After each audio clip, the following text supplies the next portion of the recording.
Instituti i Shëndetit Publik propozon vendosjen e taksave për pijet e gazuara dhe ndalimin e reklamimit të produkteve me përmbajtje të lartë sheqeri për të reduktuar disponueshmërinë dhe konsumin e tyre.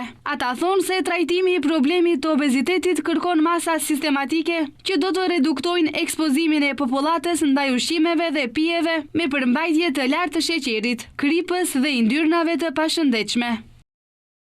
Në Maqedoninë e Veriut, ashtu si globalisht, shkalla e mbipeshës nxitet nga ndryshimet në ekonomi, rritja e konsumit të ushqimeve të përpunuara, reklamimi agresiv i ushqimeve të pashëndetshme dhe ulja e niveleve të aktivitetit fizik. Në këto zona, nevojitet ndërhyrje urgjente për të parandaluar përkeqësimin e situatës. Sipas hulumtimit të institutit, 30.4% e fëmijëve të moshës 6 deri në 9 vjeç janë mbipeshë dhe 13.8 janë obez. Rreth 4.4% e tyre vuajnë nga obeziteti ekstrem, i cili rrit seriozisht rrezikun e sëmundjeve kronike në jetën e mëvonshme.